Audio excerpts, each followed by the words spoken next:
There is an ongoing debate in social media about haircuts and size and length of hair in secondary schools. We will not tolerate it today, we will not tolerate it tomorrow, and so long as we are molding character. If we give in to hair today, tomorrow it will be shoes. Can the minister do a favor for me? Can he go to cabinet and let the president and the committee, the cabinet, decide that no woman in Ghana should put on a long hair at work? If we are today saying that you cannot cut or trim your hair, tomorrow we will now be saying that you can leave your nails. The next moment, then there's no need for uniforms. What is the purpose of all this? It is aimed at instilling some form of discipline in our children in the basic, primary, junior, and senior high schools. That is all. It is not to enslave them, it is to keep them disciplined so that they learn to be disciplined after a while. When you go to tertiary, there's all the freedom there.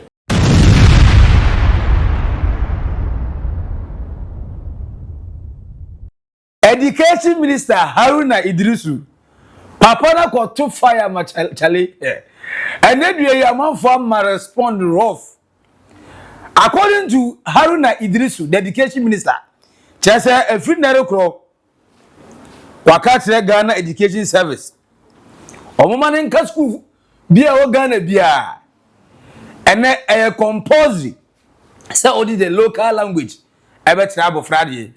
Mr. President, in line with that and with your authority, I'm directing the Director General of the Ghana Education Service and the GES that from today, teacher use of mother tongue instruction is now compulsory in all Ghanaian schools. Hey. And the Ghana baby there, the who voter kai every was every and now the better. Who Tamalia Dogomba and one of the better. Who Bolgatanga a frafra. And I saw the children quality and found on the subject cry and one of the better. Now when we are got to us car say what is it? Aqualabia Okoyas and to a coinity Ghana for so Montias. I was a and yen in pencil and yen and quietna. Trin dear when you are born one over the senior high school. Now, when response to the baby, I'm for someone to ask it. If you say, now, dear, that. Now, we know about the same amount to ask it. If you say, Tete Quasempa, idea in 1970, in 1980 issue, and I'm about 2025. Now, dear Grandma Ghana, you know, anymore. One perceive a query me. Wait, Haruna Iddrisu, the Education Minister. I go kind of the same baby. And Abagana. Why a naked truth? Oldboga trends. Make sure say audio comment and to comment section as we are. Subscribe, like it, let's share. You know about Education Minister nka asem ni fie ona akwafa aba. Nka asem ba ku say ni fie. Na yen nan go sorry Haruna Iddrisu Education Minister said and we instructing all Director General of Ghana Education Service in every municipality say ene we be by force e chinchine twan akwala waba school no say e nursery KG e saying lower primary and say upper primary and say junior high school or say o how ne say wo de brofo akese ayurumi afurumi eno o de ko kire nkwala na ade emfa. The President, the Director General of GES is here. You have emphasized that we should shift focus to basic education and to improve learning outcomes at the basic level. Mr. President, the story is told of a young girl whose teacher somewhere in the Ashanti region went in and was waxing English, teaching at that early stages of development. Then the child told the teacher that so, Mr. President, in line with that and with your authority, I'm directing the Director General of the Ghana Education Service and the GES that from today, teacher use of mother tongue instruction is now compulsory in all Ghanaian schools.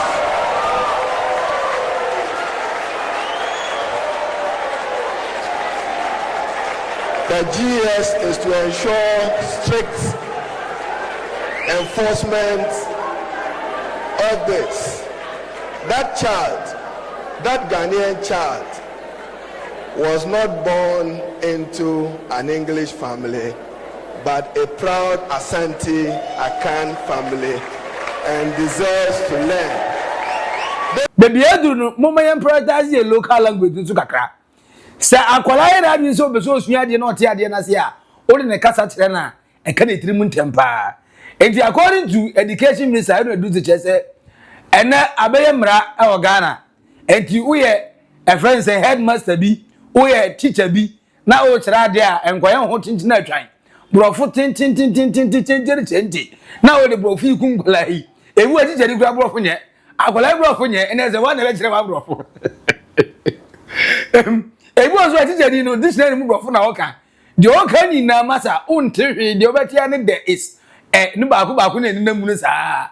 Na ezo we wi ade kro no wansuya hwe wanze hwe ase bombo to bombo na ze bon na okwa ko bon klamekai hey Mr. Wensi bo wa bo me pa I would don't speak vernacular ho and you ka twi ya ina say uchu 50 pesos as that is 500 home ugo ka twi ya ne de anwa a friend say ni konkoi ni asese ya wo na wona ma na ekunkuro ne say won na wo nti brofo ye ni ba bere kanem ne ko su ya ga amre say eti o se brofo na say who was school ma wan ka bia ba say don't speak vernacular say wan ye kasa na ye vernacular ye kasa na ye ka no de ye de tire ye ho e wo fie de ye pride aye national pride aye every tribe bia pride no eno na mo friend vernacular ana don't speak vernacular na school ne si fa school ni si tamale school ni si boga esiwa esi afre say akra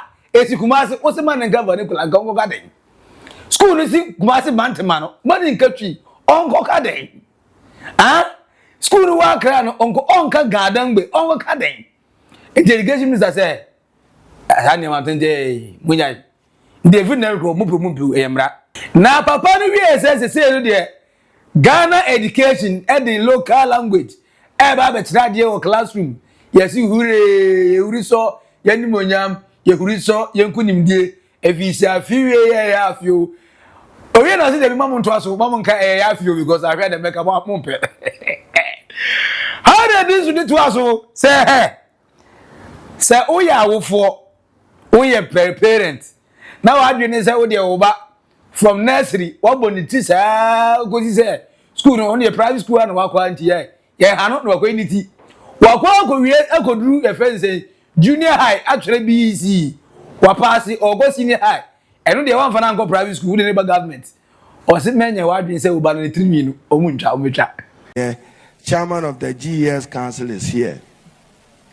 There is an ongoing debate in social media about haircuts and size and length of hair in secondary schools. We will not tolerate it today, we will not tolerate it tomorrow, and so long as we are molding character. If we give in to hair today, tomorrow it will be shoes, and the next day it will be the way they dress. Therefore, as part of our disciplinary measures, headmasters and GES, you are accordingly empowered to take full control of how students behave on your campuses. So anybody who thinks that your child will walk into any institution of learning as if that child, forgive my words, was to attend a beauty contest, the school environment is not for that purpose and not cut for that purpose, and we would not tolerate that as an institution.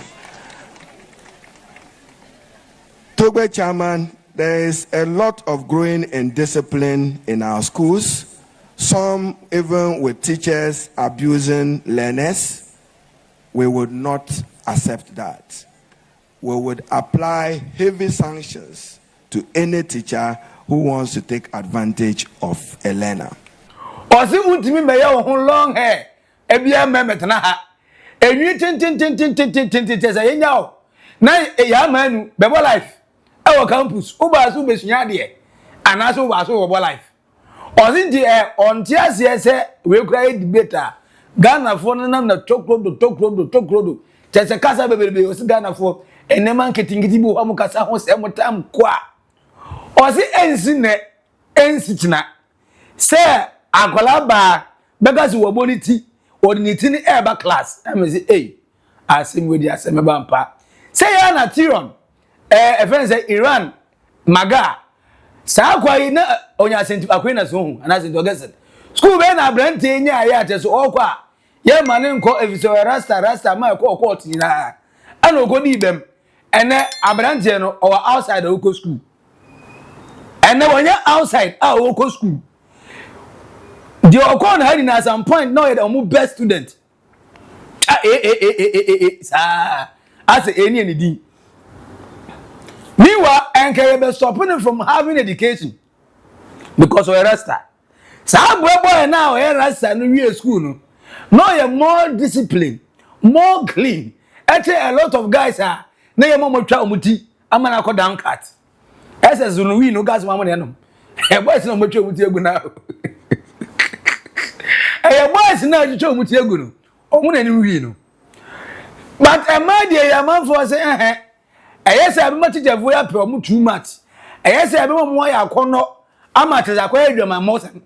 Enko ye disua ni na be tete amonato ne e friend say atupo buo jenje nko a because teacher nye we say akwala wo bu ni timi sun mai ewo mutu so pe osakura ne wanyini na access se woman sa no wa tintin pepeni preko pe enti we be ba teacher fo abadwa na me say na nye na anu ya nkola twa muti ana ka university school akwala mom say teacher ni ne headmaster amfa na no e metua no fo na ono yi enye za senior high school for you to muti ai ana nkola ni bi grammar justification say look the entire ye mu be ebodema no because ebi wo ha say e flex person uni person ni teacher ni da ebi wo ha teacher ni be your favor na wa pass as anya BC enye SSU normal classroom exams of a favor plus a whole lot of other stupid reasons. Ankola ne say the reason why am we your mind school this one ko bi you say akola de obi abi penny na obi anya bi da school there wa ko bi nko de unim say own pen so omo di kan before so ba yo say wo twa mu wie omo ba yo obi akọ school no ho ana ma bebre lu so mu virginity ho ana meme bebre lu so mu virginity ho ana boys bebre start issue wi nom ensanom ho na girls bi start say omo usua dressing indecent dressing wa enti etri new year say mo ntie no ye factor yes say according to Haruna Iddrisu the education minister just look ye training morally sound people ye pe omo aye chiro omo ade a omo de ntete pa baby school ni egbi say enti girls ye omo go school ananta ade tintin na ehebe first time pepepe omo fie no o say kono ni ma mbere ni skirt no na ada ni tietia omo ye den nya eba ni say na nkola no willingly minim obi a wako senior high school a want say teacher ni bi ni school akola da minti bi da me this e bi na boy school ana girl school eno kura no say mebere ewu akire na say me school o ye dan there's always going to be that breaking news say teacher ni bi any student bi that say student no mu ade ohun obeka something rough I willingly akola na ngasa pe ade ne ne de ana o kwagoje dodo a twempena efa student daddy for omukra mu teacher for students sugar daddy omo amutwi cars betima to iPhones minimum akola we senior high school ada we senior high school na sada no approach me say oya sugar daddy opa me say na on be size o say dey bi me size ntimi ntonu me say na say papa o kakra won o say o baby manyina diri afa na baba beton bone straight in then the on to abodin fa mame am say ba so owo no say enti on to bi anya o say lie man pa enti man pay o no go pay sugar daddy the last time who me na kola na fa na ho enti school no start university no sugar daddy dada o di FIRESTORM o ga sa kola on say ye wie on for boy you obeja pegu sugar direct okose free fa SS and they say we so question mark and say oh enti eye 3 nwi na eyi na ban kwala discipline ana se omo ayi 3 nwi kura na omo kwan so ometimi de I indecent ometimi aba omesay mintimi ntire but according to your education minister Haruna Iddrisu say anoka nsem na whole response wallahi the lie Ghana bede. From how I am seeing how we are doing our things, it's gradually becoming as though we are still in our medieval days. And we cannot be in our medieval days. When Dr. Paragraph Buachi Dankwa, our MPP Nimapa, also on Tuesday, also Ghana for a progressive Baku say, Adaya Aquality hairstyle as a certain time, a datia, that attention in discipline, or on your morally sound, or become moral bankrupt on a simple of mention. Wait if you find a buy. Was it the entity some ban? I near to was see near to one I British before. Actually, say and child quality, and it is a young idea where we are sure, dear.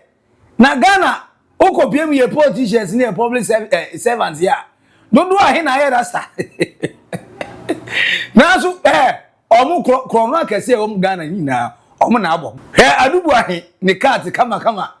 Hesika is so no debate 49 million Ghana cedis. Where Abdul Wahab Hanan, the tea haircut, come. In fact, give to a while crowd away penny with the haircut. Or try to come. That's when some go corruption upon corruption. And yet to them go. We are yet to see a Rasta man. Oba why bones tin in somewhere tin. So we are chrono.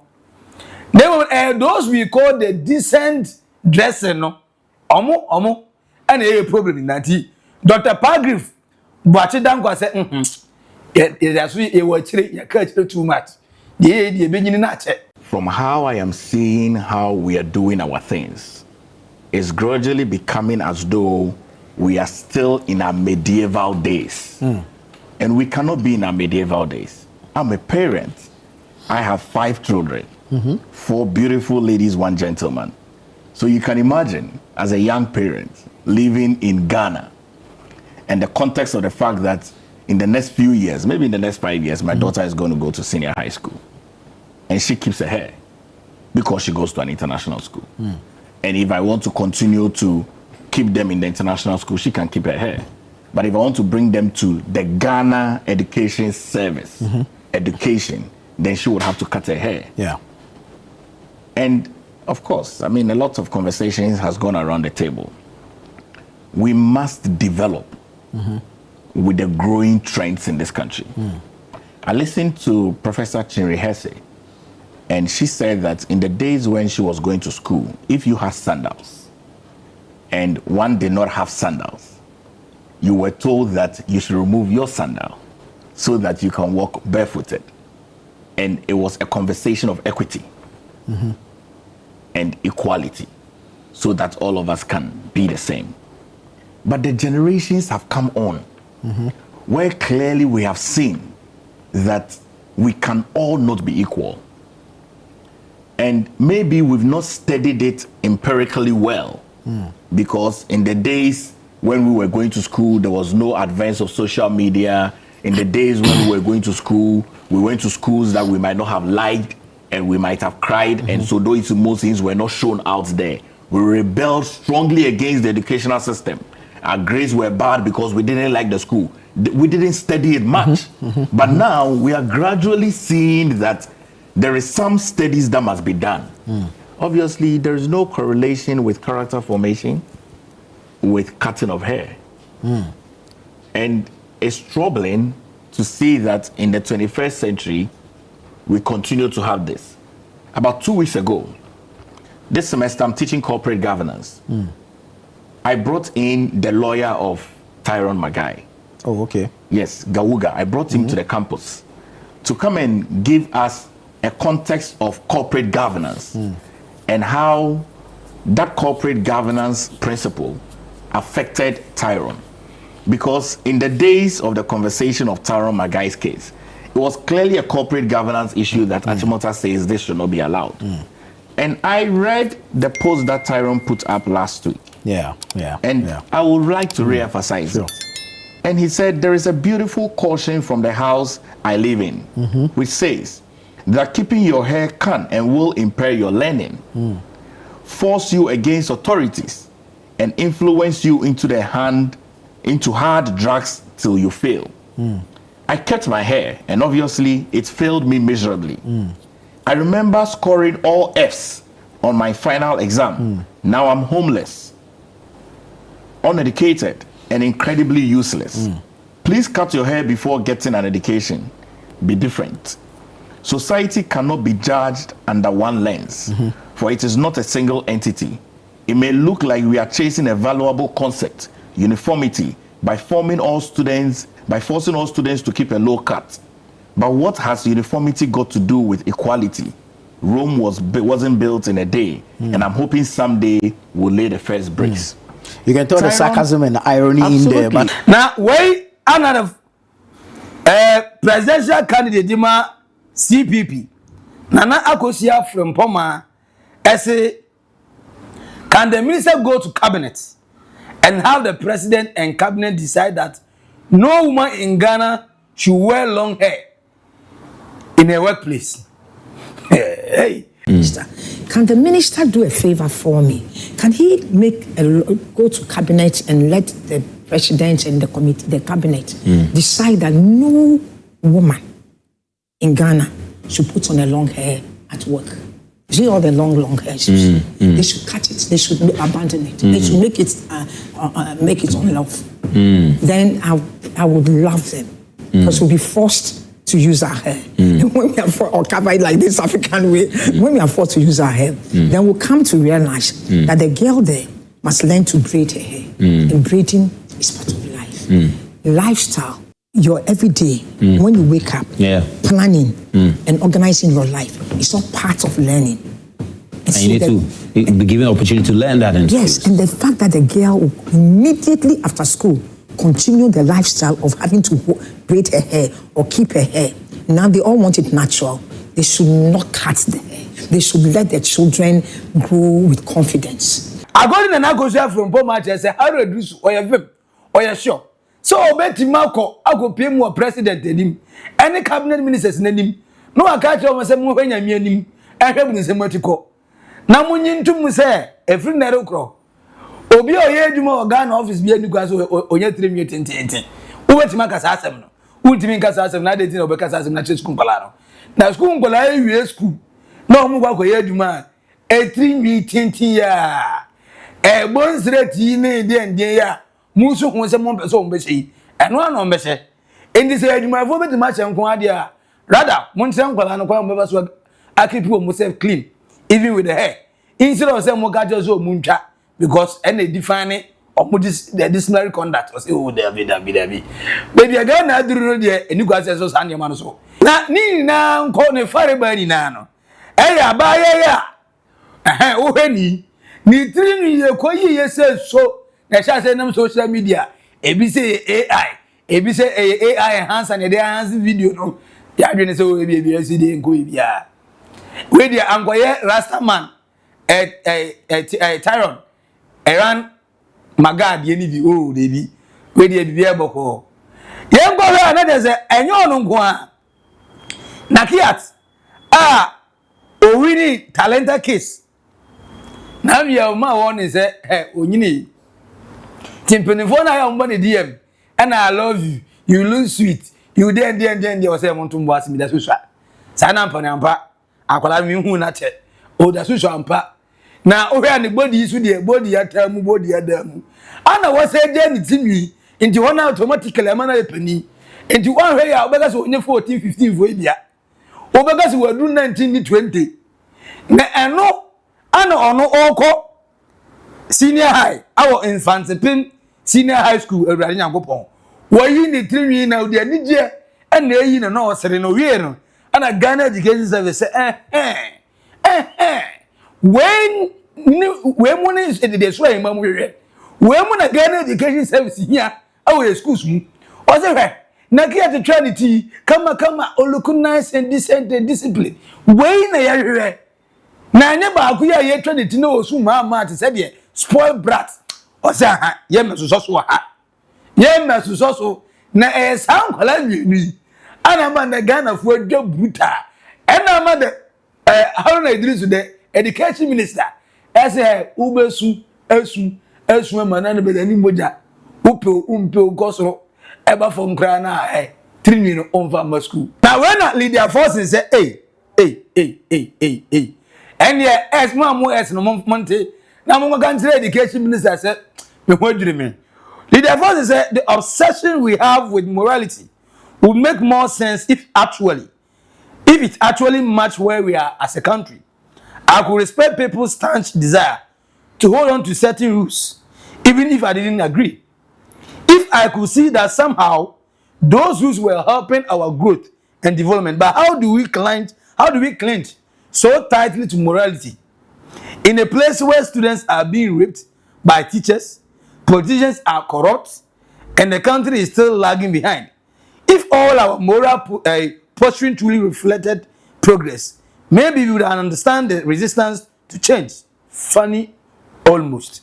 According to a friend is a Lydia Forsen, a media practitioner, say the way you swing your brain, person changing the time. I do wake up on no. On just you because ye near you suban I didn't do a gun and say, ye know your penyan coupon be great. And I pay Brapabiabo. I say, teacher for a sum for some colony or modern. I put teachers here for. Now, bueno, ye di pianca. Na magasi we teaching na twan mube kusua kute saniem we saniem we faso be dem moja am se wan kan ina and school boys ni bi num wi girls ni bu ashawo girls ni bi chese omo an ni teacher for force chese omo da teacher for kura no mother and SS for ema kwan no nkwala ni bi timie video e ka ha omo abeje amanfo mukunum omo we school no mo say ya video ha omo abeje amanfo kunum almost school no mo fifi omo ho ano mo hu ye o sa ne ma ni na ti mo hu enti e 3 mi na o betwa no ano mu ntwa no and a big difference. All this behavior goes on in campuses.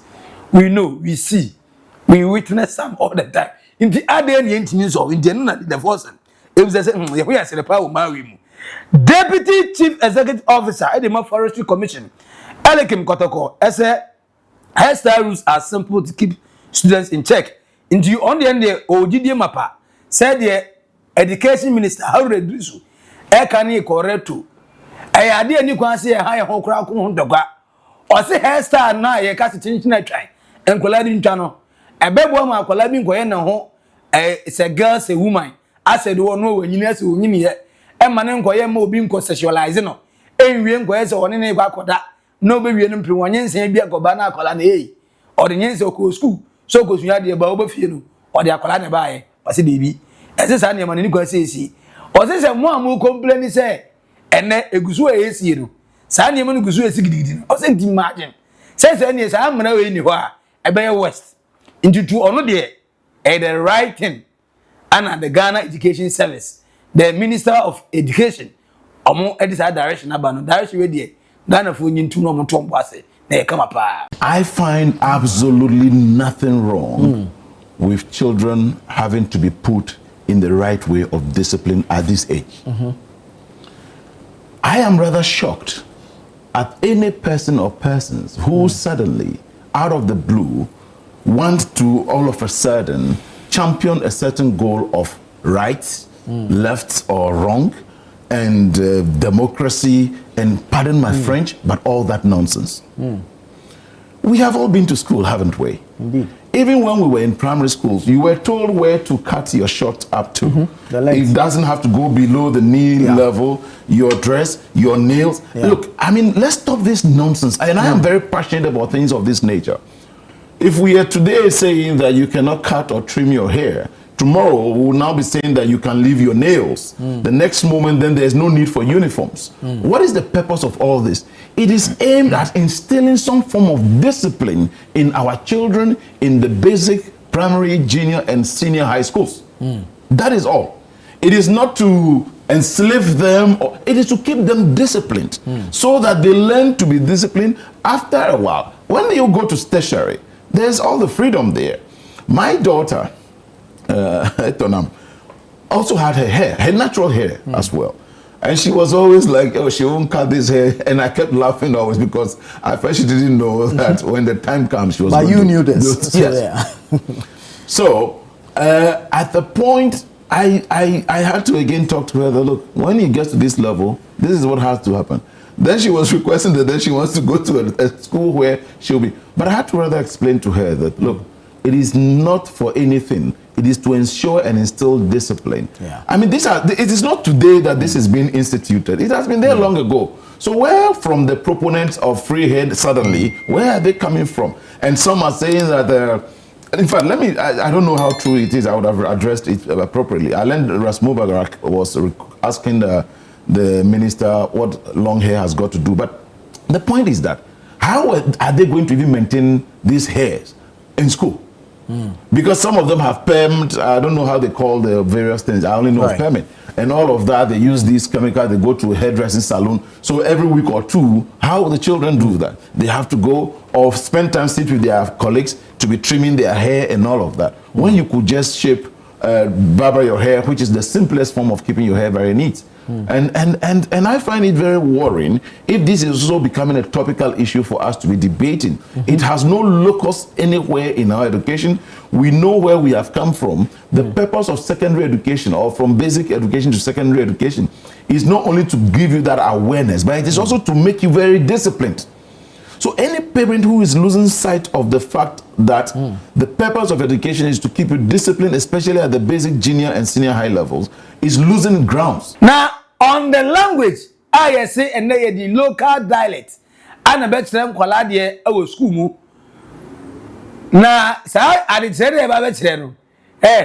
And found say science, English, social, a friend is saying economics.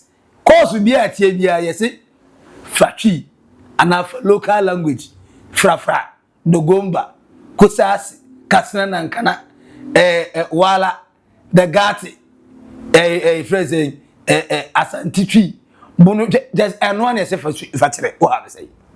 Now, Papa is on no way to me as education minister. Sana, the money can cry at that. Now, I'm afraid I'm more enforcing.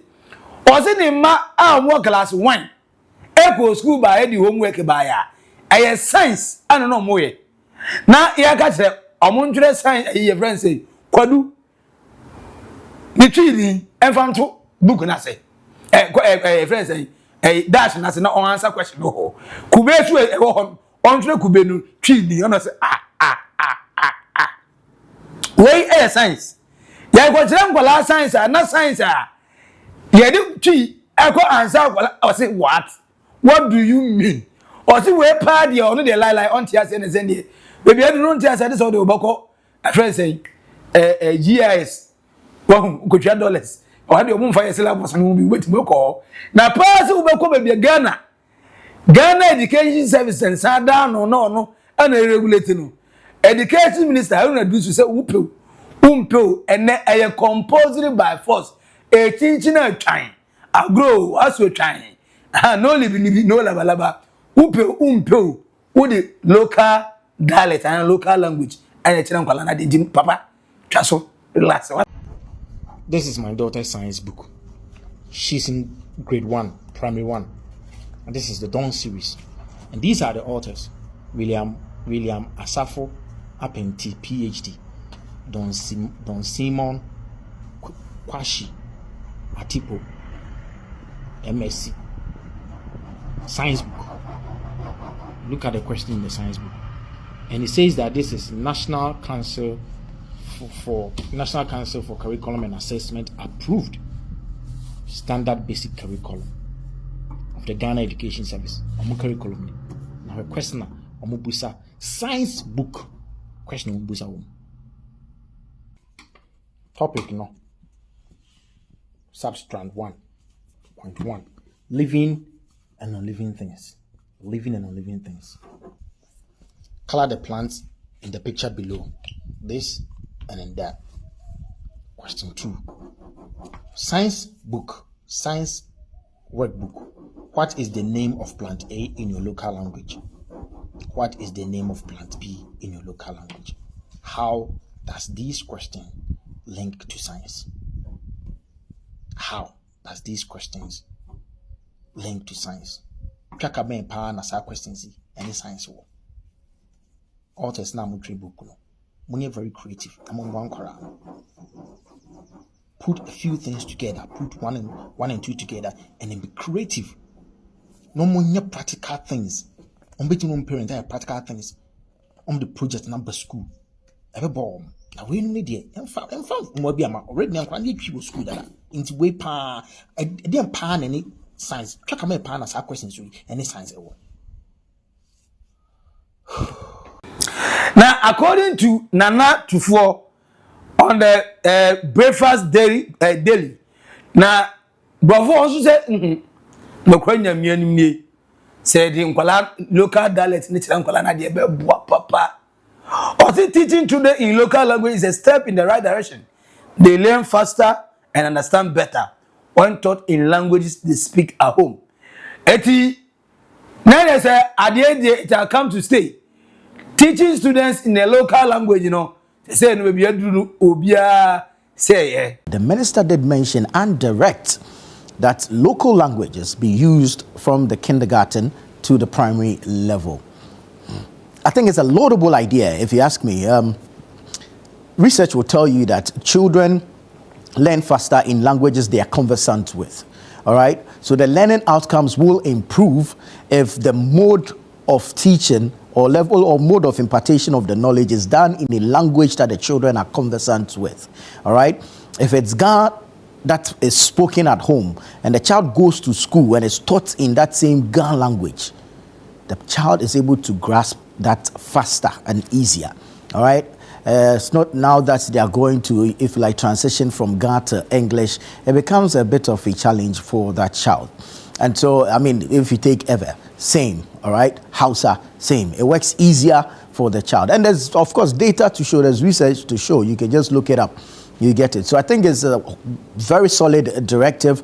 And of course, the fact that it's going to be implemented and government is going to make sure that it's implemented is absolutely amazing. I have a little bit of a challenge, though, just a little bit of a challenge. In a cosmopolitan school, okay, a school situated in the capital, say Accra, right, where the children are of diverse backgrounds, different languages spoken at home, which one are we going to use to teach them? So that's where we need to do a lot of work to identify what works. But for me, the general policy, absolutely amazing. The difficulty is how it will be implemented, especially in cosmopolitan areas where there is a mix of students from different backgrounds who speak different languages at home. All right? Are we going to, if you like, use the English language for such schools specifically, or are we going to generalize it and use, if you like, district-based languages? All right, so if we're in a district where a particular language is popular or is the most spoken language in that district, is that what we are going to employ? I mean, we need to know the details of this policy. Once you put it out there that this is the direction, this is the policy direction, you need to communicate the policy itself to us, because parents have wards in schools, right? So they need to understand exactly what is happening in those schools. So let's open it up and let's communicate the details thereof. Let's make it public so that we can all understand and buy in, and then we can support to push this particular policy. Now, finally, Major Hon Akono. Obi will say Education Minister Haruna Iddrisu some few questions. Was it teaching good morals? I know the most was one can hold a. And then when I was school, no, Babu Opaja to ego to 2 years, Susie Penaman, and you pow, and yet Ibrahim Hama, Adaruma, can I say, yeah, the number of students are actually more money. Oh, campus, now year in a quarter for that. They say no students measure 5 BSU. A bufo on we are tramo unim red. Just say one drug upon the other, one drug or the other drug. Or me involved. man so prostitution ebe ene say bury wo ho anie odomo amu ye supi omo amode omo ma mema so de ma eno ose mon kire awo school mu na mom no trinwi ana mo problem ewo ho the second one not overpopulating schools in order to reduce the teacher to student ratio ose education minister uba yeso mom so say ubako one classroom na nkwala be 100 ene o teacher ni be da control nkwala we na obeden amom assignment am make sure say akwala bia follow enim de oye adesua no ebe da ye papa teacher per student ratio enye asay ba mo ba ye monwene ho monya ma adwen say musi more classrooms monya ma adwen say mu bie mama nkwala no ebia 40 30 20 per class eno nya masem mon kire no no hia mo trini ene hia okay. The third one ye employing teachers of good moral standing so they can model the character or say and also your man may compose they say teacher ni anase obi a okọ training college and say university ecosuya education yen kire ne say hey wo bai suba we ne na disere bia kwala bisia madam wo bai ono ne week say tie nie e no de ba ye ni ne say tie nie ano de ba ye madam ni teacher ni etwempena madam boy timi wesera no kwa campus wo say akwala ne mani nsia o nsia no ngosua wan o so on kosua wan teacher for ya mudi bai ene na anu ye teacher for mienu classroom kwala ni na pupo omobo omanya fight we o si suban ya de teacher for ni bitrim teacher for do omo ne na anu ye teacher ni bi ni dates ni akwala kodanyem no owie nka o de ko school ni akwala ana fofi anto atayete no asuban na ebe teacher for na trim no enye kura eno so won kan ho asem trimi asem na muka. Now the fourth one, using positive reinforcement or say adenti ana ye nim say se nkola no ebe bibia your kwa ebe fa so ma di mudal so. For instance, ene uber from remedials ecosi the colleges omo certain hairstyle am ya with their natural hair untimi mfa long hair ni bi nkotwa so nti wa natural hair no obo no mfreze konro wo say the da ho ne konro to the idea mo watchman tokutoku de gina ona nkwa ebe fa sa o si ni na ya bia ebetima hyankwala na mo maye say bia kwala na oba school no ontimi grow ne hair emfa extension ka say da bia obetima na chanitiri nwi no enkwala bremi na onyini wie na say okoduru tertiary enya afei na okwakope a friend say Peruvian hair Bolivian hair den hair o si de ntiama ye ma no bebre no after school omie so obsessed to be with the member kakra o munsem obeso yiti obeso otobag three nusu hia na pa ni wa tam na na oko school no na nka beti mama na jani tirimi am train ko ye on first keeping the 3 minutes say na be ye obewie school no na o 3 minutes dada e wo kra dada inte hu hia so wagoto Peruvian hair ana Bolivian hair dia but o ye atwatugu afo obewie no na ye yerenom ye mpenanom ye gas no ye manom ye wo faasie mu na mo tirimi afo no go pep abrofo de dia be so enti sa ko cha no kra de ba no enye airtime ba wine ko kan ba tirimi ya na sister gas in twantugu creating an enabling environment or say we ni na no nema the education minister Haruna Iddrisu eso ye environment na school ngola yi osu ya teacher for tata omani senior for tata omani ankola yi tese obaba no school under 3 ebu ha overcrowded one classroom teacher ni sheda math class ba obi an kan WhatsApp o si nyema ko so ye bebrebe environment no ground enye conducive for teaching and learning now so yankani na WhatsApp de mom no de ekasem WhatsApp zie cutting of hair o say na no me cry me so me de I want to understand rather me be say me hu omo ye for say 3 no man ye ntwan tungu ye nyai no omo argument saying ebia de o mechanic bi ni say look just like I was saying ebebo omo keep omo natural hair ebebo omo keep omo natural beauty too ebemo feel how proud omo ye of mu 3 Enti ombe school, they won't need any extensions. Then they will start being proud of their own hair. So they will go along with it. But yen trying to obey school no penetem. And no penetem are the next quick action. Ah obenya so I will talk in Trini their usual. Trini and about the DND. We na at the capsule so Ediaba. At the same time, hey, Tino Muyo man you or more boys I'm here teacher for or more boys I'm here sugar daddy. A be a MPs, a be a ministers, a be a teacher, doctors for some Kalana Mohon, maybe your boys. I'm in penny for Indiana Sugar and Cesare. And almost what will make it argument is that look, since time immemorial, our bro, we buy the education classroom the every educating you to go because Omuji to say a friend is saying keeping your head short. Nobility and civility. Ebebuama what dimu asa fata say adwuma we no betima ye na emom no ye sure say sa na tie de ana yes sa na tie mo akwala no so tiri nuafu a omema bi wo a oba omunity omma ho ba wabonity nko ade obebe ho it means say nkwala no benya more pressure from men who can actually persuade them and have something to do with them.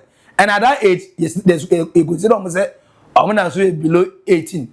And it's still now, or my being no, and you need to result a bit more trempana, but what do I not find on this guy grammar?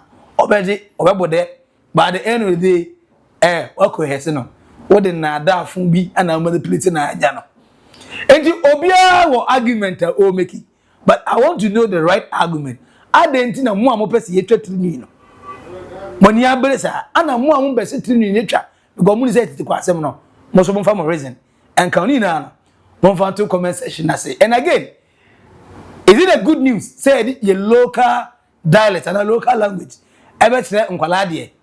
And I say, and also a Bayama Brofi, Nikan cry, I cannot that. I didn't can, most of the Yaman have a local language. Boys, you niggas, you have a candy. And also a month for which I said, ever board dear. And my area if you brought Funaka, or be if you brought Funaka Super we see, and I asked for comment, for two comment section. I say, we are subscribe, like it, Nachemonia, and every Edino, Maxi, Billian, our naked truth on Oldboga Trans Macro. Bye bye.